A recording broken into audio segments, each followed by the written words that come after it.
Hello, everybody. Welcome to the Stigma-Free Society Wellness Chats with Nisha. My name is Nisha Khare. I am the co-founder of Human Biography and Women of Wonder. I'm a director, producer, as well as a registered clinical counselor. And I'm really happy to be here representing the Stigma-Free Society. It's a Canadian charity that aims to reduce stigma of all kinds with a focus on mental health. And they promote mental wellness education for youth while providing resources for educators and school counselors and parents, as well as guardians.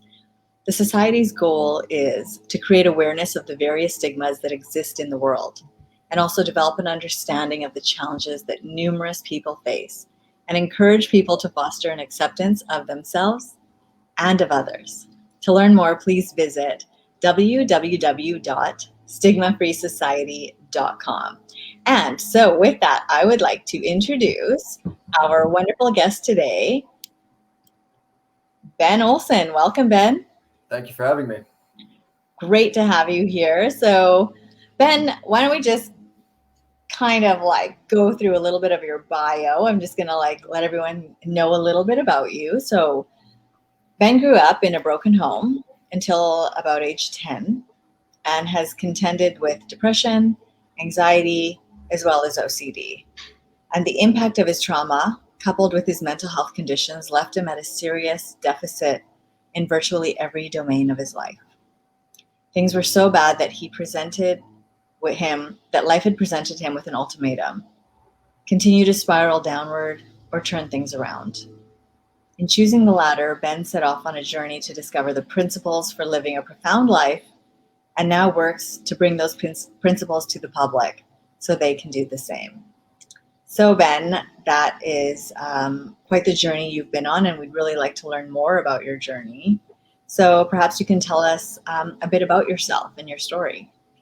Sure. So, as you had mentioned, I did grow up in a broken home until age 10. And that definitely did have a very palpable effect on how I developed as a person, especially entering into adolescence and early adulthood.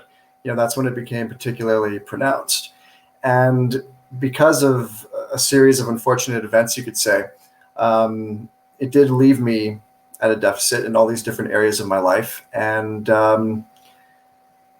essentially, very early on, I realized that I had a decision to make, where either I was going to continue to allow my situation to spiral out of control, or I was going to do what I needed to do to turn things around. And I knew that I wanted to be happy. We all want to be happy. And I made the decision to figure out how to do that. And so here I am. I've made this choice to take responsibility for my life, and I have absolutely no idea how to get started, right? I'm not only starting from ground zero, I've dug myself into a hole. So I really need to dig myself out, or climb myself out, I should say.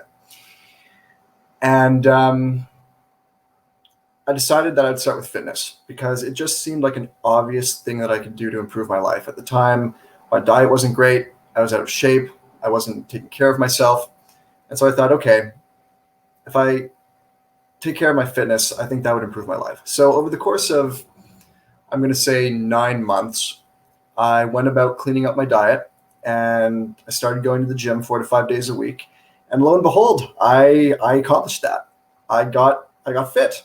And I was certainly, my prediction was right. That was a huge turning point in my life. Getting into shape radically transformed my life in so many different ways. It just improved the quality of my life exponentially. And that was the first time I had ever put my mind towards something and actually accomplished it. And that created a very important shift for me, because I realized that I could change, that I could grow. And I don't know if you're familiar with Roger Bannister. He was the first person to run the 4-minute mile. And when Roger ran that 4-minute mile, when he broke that world record, very soon after, many other runners in quick succession broke that record as well. And that just speaks to the fact that when you have proof that something is possible, it essentially enables you to go out and accomplish it. And so now that I had proven to myself that I could actually grow as a person and make a change in my life, I'm sitting there and I'm thinking to myself, okay, well, if I was able to turn things around in my health and fitness, what's stopping me from turning things around in my relationships? Because at the time I was very socially anxious, I was afraid of people, and I wasn't experiencing the kind of results I wanted with my friendships. So I went and bought a book called How to Win Friends and Influence People by Dale Carnegie. You've probably heard of that book. It's a very popular book. And I just started studying this book and identifying the principles that Dale taught. And I took those principles and I put them into practice in my day-to-day life. And over time, as I practiced these principles and as I internalized them more deeply, I started to gain more confidence and my social anxiety started to disappear. And I started becoming more adept at making friends. And I'm sitting here maybe 18 months later, 2 years later, and I'm just looking back on what I had accomplished. And I'm like, wow, I went from being overweight and socially anxious to being fit and pretty confident with awesome friends. And that's, when you think about it, a quantum leap in results and in the quality of one's life, of anybody's life. And it certainly was for me. And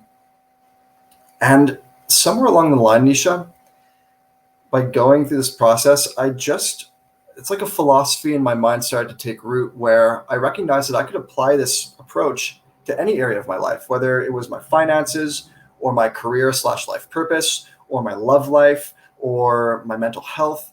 I could go and study what the principles of success are in that particular domain, and I could go and put them into practice in my life.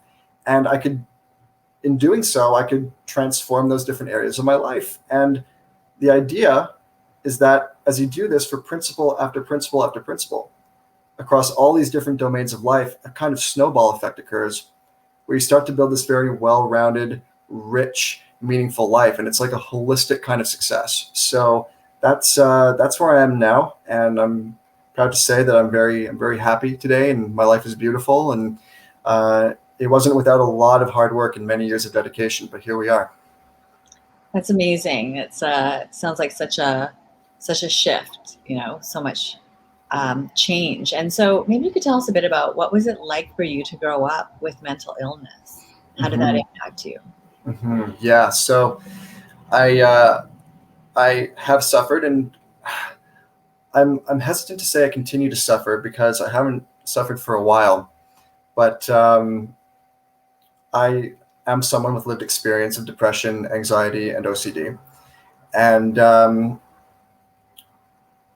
depression, it was pretty standard fare. It would come in waves. It would last for a couple of months and then it would go away. But when I was in the depths of it, it was that standard, curled up in the fetal position on your bed, staring at the wall, feeling that the walls are closing in, not wanting to do anything, feeling disengaged with life,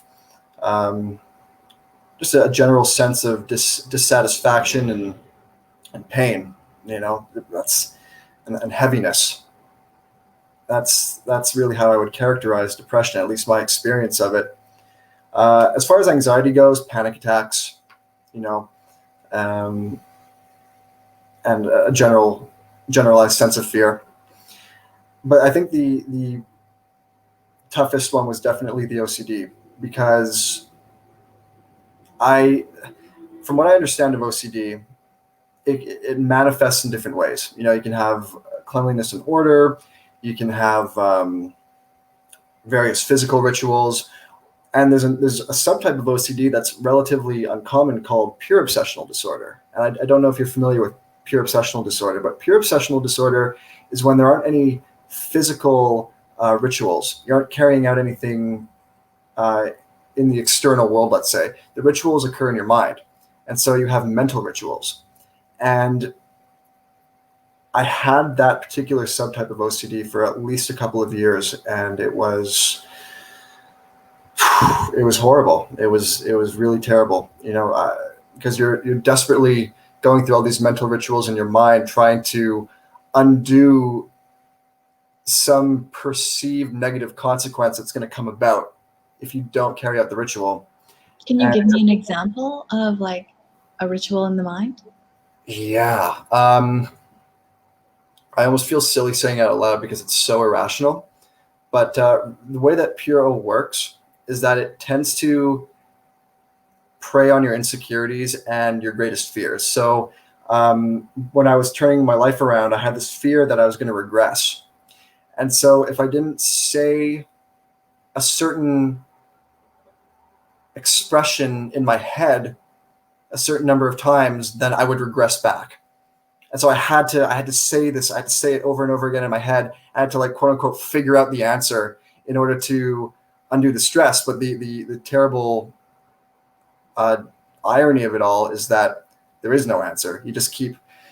It's like you're trying to undo a Gordian knot, and you get lost in the thought of it, and eventually you're just completely exhausted, and your self-esteem is tanked, and it can be very devastating. And so at what age did, these different, like anxiety, depression, OCD, at what age did they start? And was it all at the same time, or was it at different stages? So yeah, that's a great question. OCD was definitely the first one to start. And maybe a couple of years ago, I was just reflecting on my childhood, and I remember this moment in my childhood. I was 4 years old, and I used to have this big collection of stuffed animals, and I would have them in a particular arrangement on my bed. And my favorite stuffed animal was this stuffed chicken. And chicken had the position of prominence in the middle at the front. He was front and center. And anyway, so I would create this arrangement of animals, and chicken would be at the front. And I remember walking away from my bed to the door, and I turn around, and I'm looking at the chicken, and I'm like, the angle isn't right. The angle isn't right. I need to get the angle right. I'd go back. I'd make a slight adjustment, go back to the door, turn around, looking at it, still not satisfied. And probably for like 5 minutes, I just kept going back and forth from the door to the bed, trying to get the angle just right. And it made me realize that I've had OCD since the very beginning, you know. As far as the depression and anxiety goes, that started when I was about 10 years old. My parents divorced at 9, and that was incredibly traumatic. And that may have been the catalyst for it all. I mean, depression runs on both sides of my family, and then anxiety runs on my father's side for sure. So it could be hereditary as well. But yeah, that was the general timeline. And then at what stage, like in your childhood, was there any acknowledgement of the OCD or anxiety, depression, or any thought of like treatment at that time? Okay, not much. I really didn't start talking about it until my late teens. And by then, I was in Vancouver. I was living with my mother and stepfather. And, I went to my mom and I said, look, I have obsessive compulsive disorder and I need help. And she was incredibly supportive. She got me therapy right away. And I went and saw a cognitive behavioral therapist, and that changed the game for my OCD. That changed the game. What was it that had the impact of of that cognitive behavioral therapy? Yeah, really, what she did for me was she gave me just a handful of tools, essentially mindfulness tools and emotional mastery tools. And essentially, what she advised me to do was, and this is when I was like in the depths of pure obsessional disorder, and it just became unbearable. That's why I had to get help. She said, look, here's what you're going to do. You're going to see these thoughts as a river, and you're just going to let the thoughts flow down the river. And when you feel that compelling emotional pull to go and engage with the thought and try to quote unquote figure it out, you're just going to let the anxiety wash over you and do nothing about it. And just taking those two teachings and putting them into practice for months and years, I wouldn't say years, but many, many months, I overcame it. I know. Wow, that's quite powerful to say overcame it. So you. Yeah. So let me elaborate on that, because OCD, we don't have a cure for OCD. If you have OCD, it's in your mind, so to speak. So I still have OCD. I'm not trying to. I don't want there to be any misunderstanding. But the nature of OCD is that when you overcome one manifestation of it, it tends to manifest in a new way. It's called like the whack-a-mole nature of OCD. You hit a mole, and then it pops up at a new location. And so now my OCD manifests as order and cleanliness. And that doesn't cause any suffering in my life. I feel like I kind of cheated the system a little bit and cornered my OCD in such a way where it doesn't negatively impact my life. And I'm just very organized. And I take it too far. I'm a little neurotic about it. But it's a hell of a lot better than what I was going through before, let me tell you. Yeah. And what a journey. And maybe you could tell us a bit about like what you did go through before. How did, like, you know, this impact your life and your experience with stigma, you know, especially as like a teenager or into adulthood or even as a child? Yeah, so I heard two parts to that question. What was my experience with stigma, and then how did mental illness impact my life in the different areas? Is that correct? Okay. So I would say that here's an example of how OCD impacted my life. Like I'd be with my ex-girlfriend, and we'd be hanging out, and then I would feel that sense of urgency to solve some puzzle in my head. And I would go up into my head, and I would have to be there. And if my girlfriend started talking to me, I would shut her down, because like I had to figure it out. I had to figure it out. And that happened a lot. And as you might imagine, that caused some strain in the relationship. So that was one way. Depression and anxiety, the depression would leave me bedridden sometimes. And that was that's very impactful. Anxiety, I mean, walking around with a generalized sense of fear is never fun. I was still able to carry on with my day-to-day life, but you know, who wants that hanging over you, you know? So I would say those are some examples of, how they impacted my life. And honestly, Nisha, with and I'm sorry, Nisha or Nisha? Nisha. Nisha, thank you. I got to be honest, I never actually felt like I had firsthand experience of stigma. But that's because I didn't really talk about it. Right. You know, I didn't tell people. So I guess if I were going to say how did stigma impact my life, it was the fear of the stigma that prevented me from talking about it sooner. Right. And that must put pressure on you because you can't share like what's happening with you, but yet you're grappling with it yourself. And, you know, maybe you could talk a bit about some of the different ways that you integrated, you know, what did you integrate into your life that helped you, you know, support your mental wellness? So it's multifaceted. There are many pieces. I'll just list them off. I eat very well. You know, all my food is whole foods. I buy organic where I can. I prepare all my own food. So diet is very important. I exercise 4 days a week. I get out into nature frequently. I meditate every day. I drink lots of water. I get my sleep. I have a daily gratitude ritual. And did I say meditate? Yeah, I meditate. And then even things outside the realm of self-care, like I have a very compelling life purpose. You know, the work that I'm doing excites me and I find it very meaningful. And that does a lot for my mental health and well-being. It gives my life meaning. It gives my life, it helps me feel fulfilled. Having great friends, super important. I have friends who I can go to and I can tell them anything. That's super important.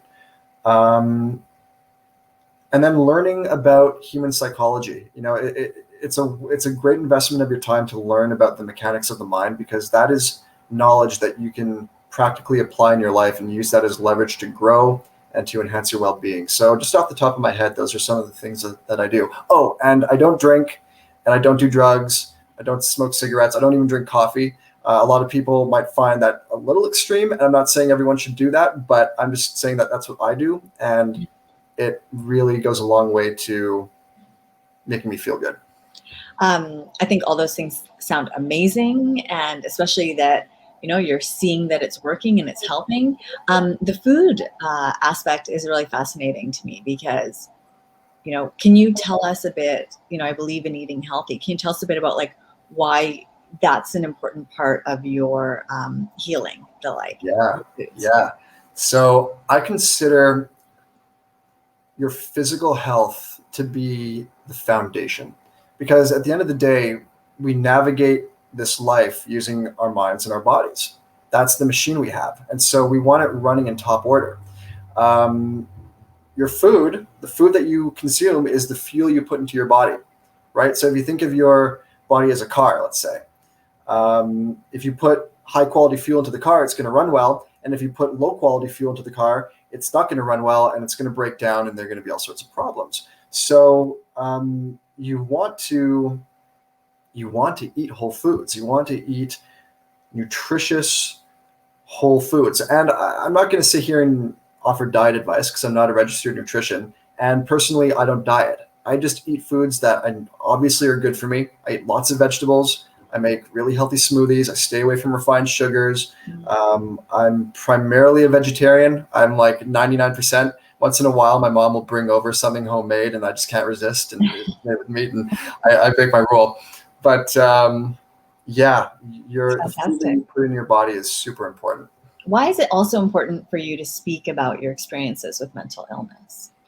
Well, I think we touched on it earlier on.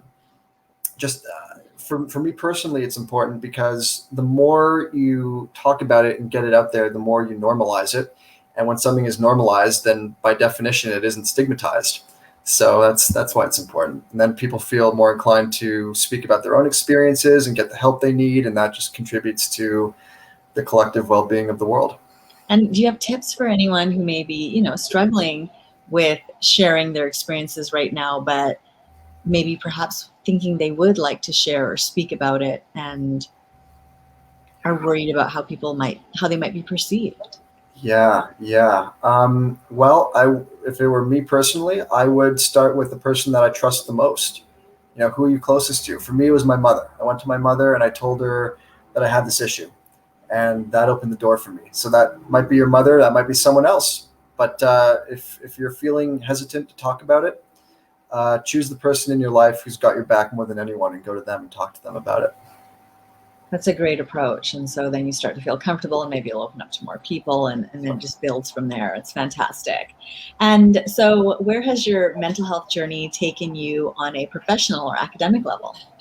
Yeah, that's a great question too. So earlier on, we had just talked about, like, that was the first question you asked, like, what was your story? How did you get here? And I had mentioned towards the end that, by going on my journey, I now approach life as if it consisted as a series of domains, and within these domains, there are principles. You identify those principles, you put them into practice, and you begin to produce powerful results. Obviously, it's not that simple, because if it were, more people would do it, but that's like what it is in a nutshell. And so now, professionally, I'm building a body of work that brings these principles to the public within these different domains and shows them how to take these different principles and apply them in their own lives, so that they're actually taking the theory and putting it into practice, so that they can begin to live profound lives, to live the lives that they want to live, and ultimately experience the best of what life has to offer. That's just so amazing, right? That you have taken your experiences and that it's given you purpose to want to help others. And I think that's meaningful, and plus it helps you relate to others in just like another level. Totally. And so, like, your personal experiences, your formative experiences with mental health and wellness, how has that changed how you engage with the world? That is a great question.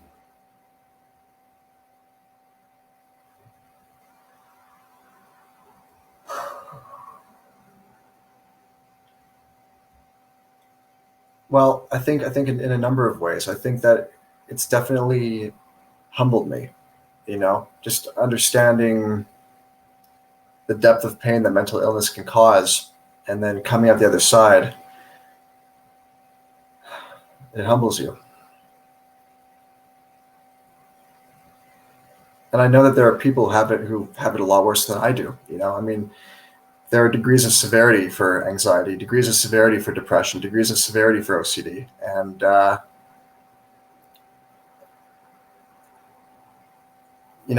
think that I'm able to approach people who are going through that with more understanding because I've lived experience of it. And I think one other way that it helps, that's changed the way I engage with the world, is that I want to word this properly. I think that we all walk around with this bias where when we see someone who's down and out, we tend to assume that they're out for the count and that they aren't going to bounce back. I know that sounds terribly cynical, but I think that people do walk around with that bias. And when I see people who are going through a tough time, I recognize that they might be prime minister one day, and I think it's allowed me to see the potential in everyone, and that has helped me to have healthier relationships to people, if that makes any sense. Yeah, that totally makes sense. And I love how you are so thoughtful in this response and how it obviously has had such an impact on you. Thank you. And that you care about the impact it's having upon others, and you're aware of that impact, and that it is of varying degrees. That you're right, like OCD, anxiety, depression, it can take us out in different ways and at different times it's stronger. And it's important, I think, for people to talk about it. And so, what would you say to anyone who's watching who might be experiencing something similar or at a varying degree of what you have, or that's struggling in their life right now? What would you say to them? What would I say to them? Well, I would say that no matter how severe your depression or anxiety or OCD, it would serve you very well to take some or all of the pieces that I've talked about today and do the work bit by bit to put it into practice in your own life. Don't do it all at once because you'll spread yourself too thin, you'll get overwhelmed and you'll give up. Choose one thing. So it's like, if your diet isn't great, just spend the next 6 months cleaning up your diet. And I promise you, just doing that one thing will have a tremendous impact on your life. And I'm also not I'm not trying to suggest that all mental illness can be cured with changes in circumstance. Some people have very severe depression, very severe anxiety, very debilitating OCD, and that might require medical intervention. And if that's your case, then that's something for you and your doctor to figure out. I'm certainly not disparaging that, but I personally believe that even if you have very severe cases of those disorders, making those lifestyle changes will go a long way to improving your quality of life. So I would start to systematically put those pieces of the puzzle into place, and you'll thank yourself for it. How long would you say to someone, that don't rush it, it's not going to be an overnight thing, but how long would this journey take, do you think, to slowly get step by step? Your whole life. It's a lifelong process. There's always room for growth. There's always room for improvement. There's always something new to learn. Just start taking action. There are incredible resources out there. There are people who have gone through the exact same challenges that you're going through, and they've navigated them successfully, and they've written books about it, on how to do it. Go and read those books, seek out mentors, go to seminars, find teachers, and learn from them and take that knowledge and put it into practice. And I promise you, if you stick with it, you'll experience incredible transformation. You really will. That's so beautiful, and it's very encouraging, and it's just really wonderful to see that you yourself are going through this and have gone through different experiences. And just want to say thank you so much, Ben, for sharing that with us today. Thank you, Nisha. And that everyone who's watching, just know that it takes one step at a time, one day at a time, but it's possible, right? And so there's, like Ben said, so many resources. Ben is one of those resources. And Ben, how could people get in touch with you? Yeah, so The current name of my business is The Holism Project. You can find me through there. I might be changing the name soon, but for the time being, if you look up The Holism Project, HOLISM Project, you'll find us. That would be the best way to get a hold of me. You can find me on Facebook. There's an email that you can reach me at. And yeah, I'd love to hear from you guys, whether it's business related or just because something I said resonated with you and it's something you might want some more elaboration on. I'd love to talk to you. That's fantastic. As you can hear, I have all these like lawnmowers in the background right now, so I apologize for the noise. But just want to say thank you, Ben, for being here and sharing your story. My pleasure. And thank you to everyone for watching. And we will see you in 2 weeks. Wellness Chats with Nisha, Thursdays at 11. And all the best to everyone. Much love. Have a great day.